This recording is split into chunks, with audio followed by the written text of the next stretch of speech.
What's up, Halas Huddlers? This is where chaos lives. Week 18 decides who you play, where you play, and how far this thing can really go. One win, one loss, and the entire playoff picture flips. This is the Halas Huddle. I'm joined with my good buddy and friend co-host, Justin Onayemi. This is going to be an exciting time. I got no little hook here at the end, but this is the Halas Huddle where the playoffs are. This has been the first time since 2018. I don't even know what else to say here. I am excited. I am pumped. Week 18 does matter.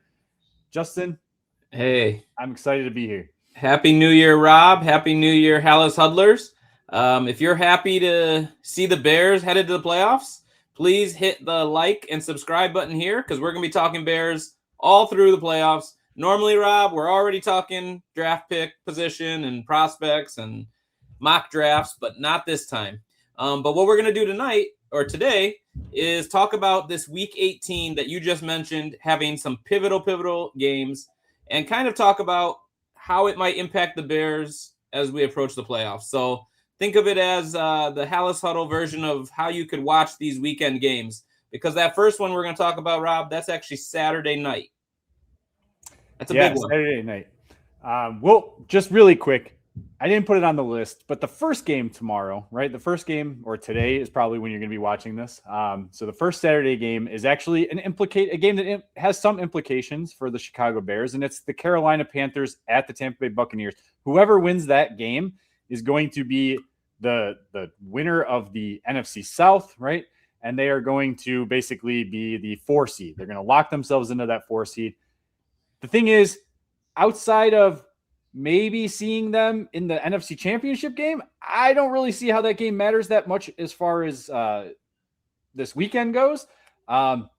Personally, I think I'd rather play Carolina than Tampa Bay, but both teams have just kind of been meh the last few weeks. So whoever wins that game, it doesn't matter to me. Yeah, both teams, you'd have to play them in Chicago, which is a huge advantage.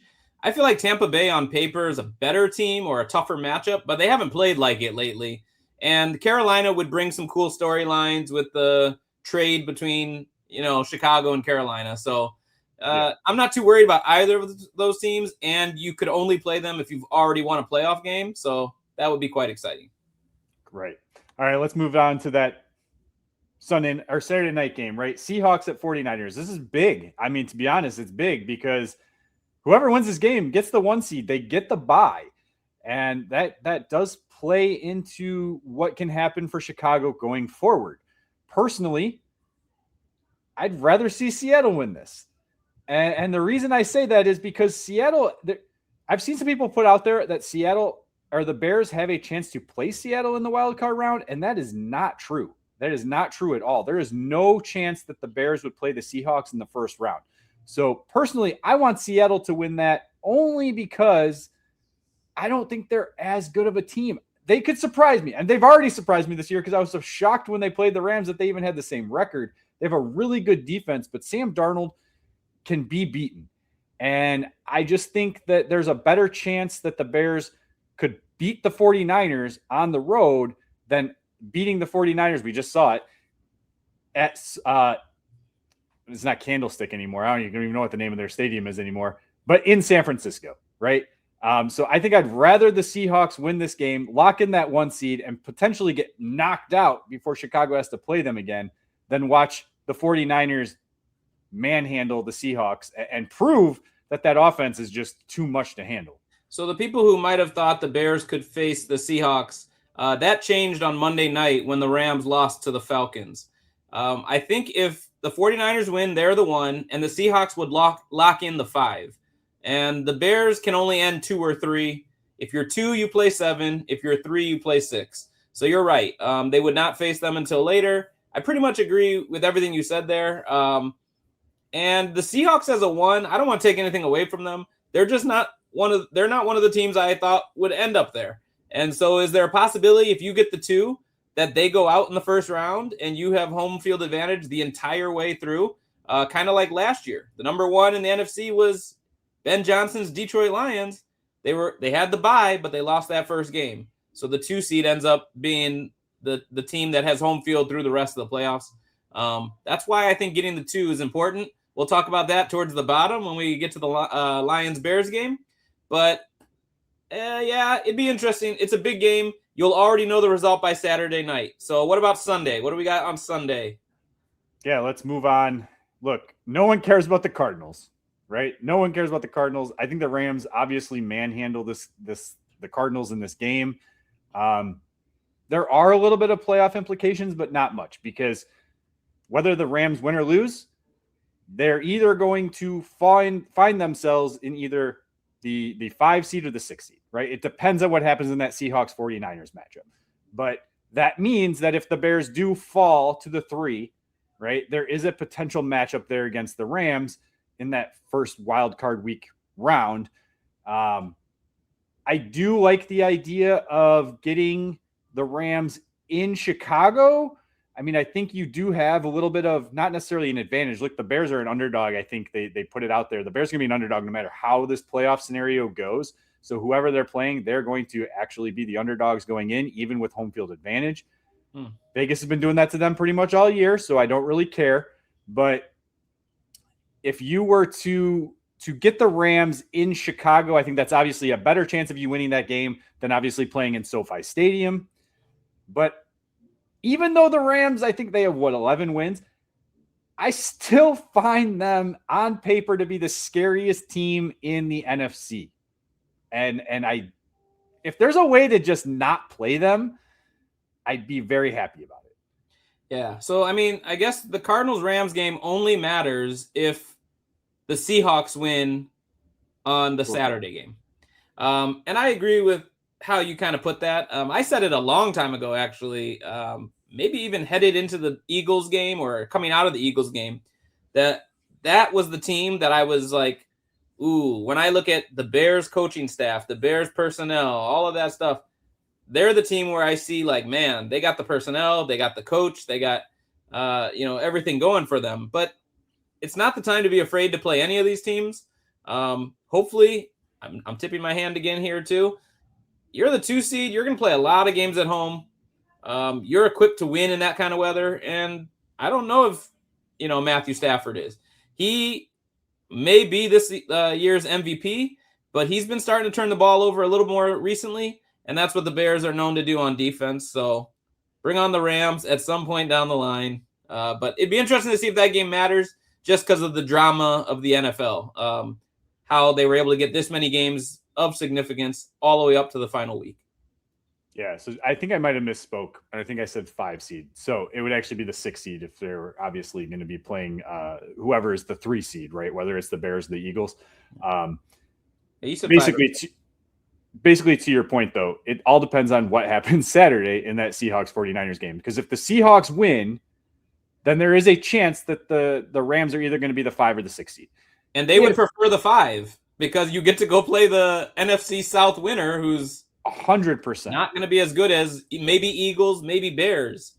100%. And if the Seahawks, if the Rams were to lose to the Cardinals, right, then that would put them in that 6 seed. So basically, Seahawks win, it's either going to be the 3 seed is either going to see the Rams or the 49ers. And it's all going to depend on if the Rams win or lose. So there's a lot of things a lot of playoff implications that are going to happen, but we're going to know a big part of that, like you said, Saturday night. The other game that's really important. Oh, by the way, I know Commanders, Eagles, and Lions, Bears are happening at the same time, but I imagine Cardinals, Rams is also in that late window because they're West Coast teams. So I'm guessing all these games are happening at the same time. So it's not like there's a competitive advantage of knowing, did your other game happen the way it did? I guess the Rams, because the night before is when Seahawks Niners play, they'll have a little bit of knowledge, but yeah, every single one of those games are in the 325 slot. You're right. All right. So Commanders at Eagles. Yeah, so Commanders at Eagles. This is obviously this is the biggest one out of all of them.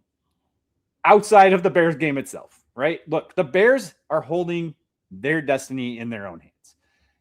They win against the Lions. It doesn't matter what happens with the Eagles. They get the 2 seed. It's locked up. So, look, we talked about if whoever gets that 1 seed, if one of those guys get bumped, one of those teams get bumped, boom, the Bears, everybody goes through Soldier Field to get to the Super Bowl, right? So That would be huge. It would be huge to have that number 2 seed. If the Bears lose and the Eagles lose, the Bears still are the 2 seed. However, if the Bears lose and the Eagles win, then the Bears fall to the 3. Here's what's interesting. It has already been reported that Nick Sirianni is going to be sitting Jalen Hurts and a lot of other Eagles starters going into this game. That said, I don't think it matters because the Commanders are playing what? They're QB3. I don't see how the Eagles even lose this game, even with their backups playing. It's a little bit of a different situation than what's going on in the Bears-Lions game. We'll touch on that in a minute here, but obviously you got to be paying close attention to what is going on. Commanders, Eagles, same time slot. Make sure you either got 2 TVs going, or you're paying attention to that little scoreboard up in the corner or down below, depending on I don't know which network it's going to be on. I'm assuming Fox, but like you said, as a Bears fan, they don't have to look at any scoreboard. Or as Bears players, you don't have to look at any scoreboard. Win, and you're the 2. You have that in your own destiny. And I know the Eagles are sitting some starters. I know the Bears, for the most part, intend to play to win. I'd be careful as fans to not point out the obvious thing, which is these are 2 teams in very different positions in their multi-year outlooks. I mean, the Eagles are coming off of a Super Bowl win last season. They know what this is all about, and they probably feel comfortable whether they're the 2 or the 3 by resting those guys who've been there, done that, getting a little healthier. They plan to make a run into the playoffs from the 2 slot, from the 3 slot, wherever they land.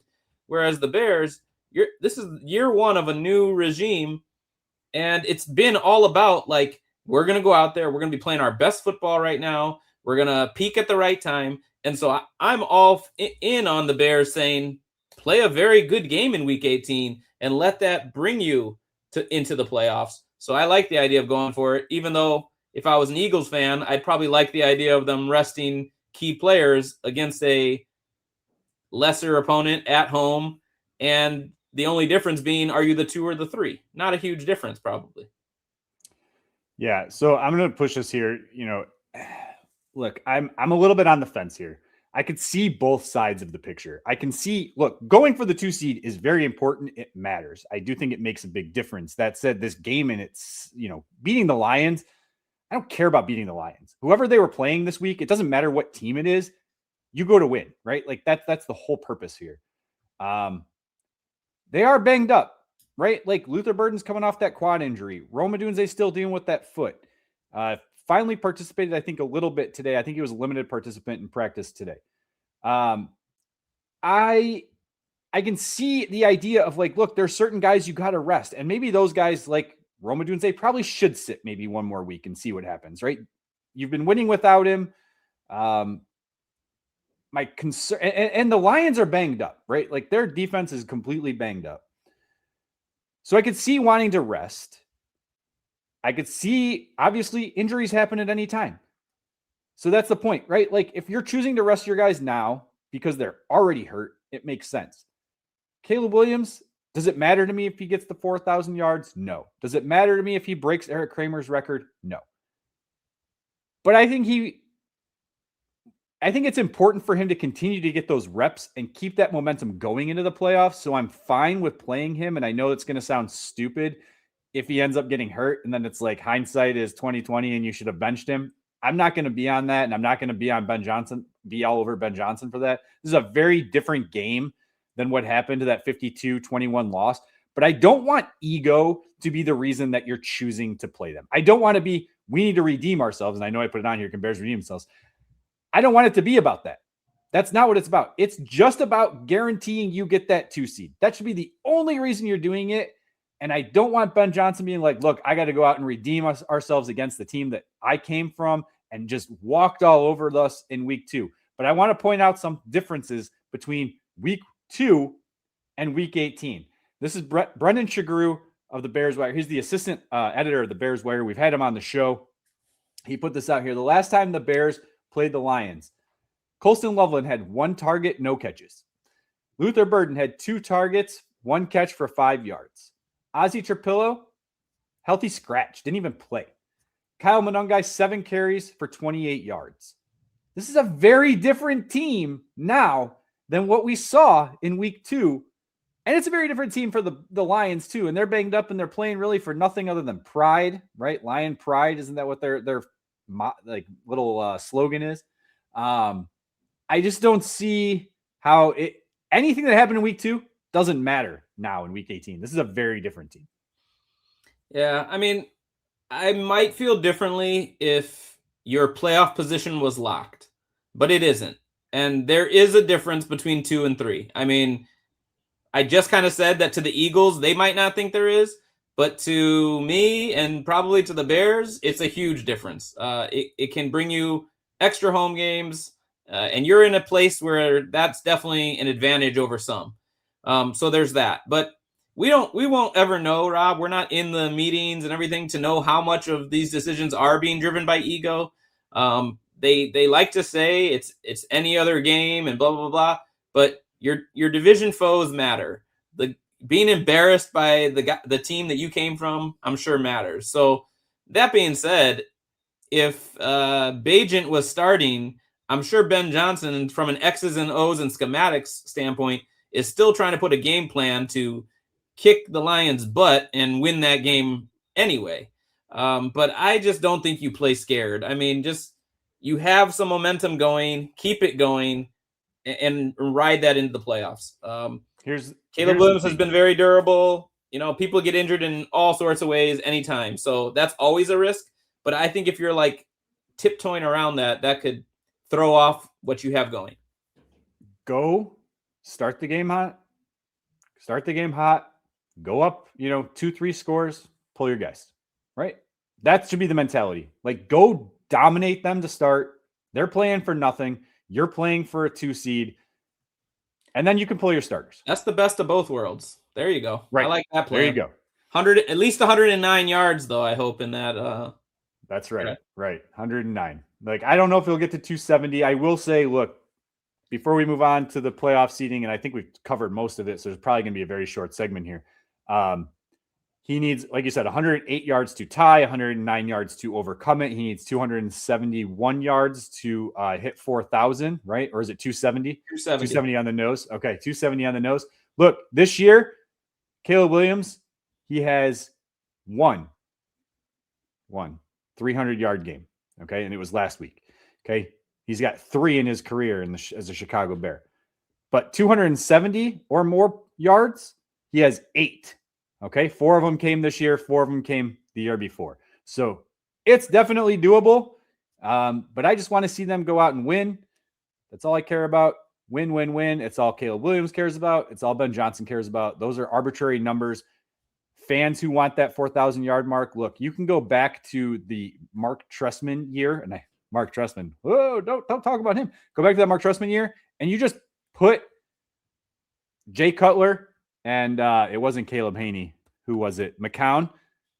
You put those guys together because they didn't, Cutler didn't play the full season. You have an over 4,000-yard quarterback. So it technically has been done in a season.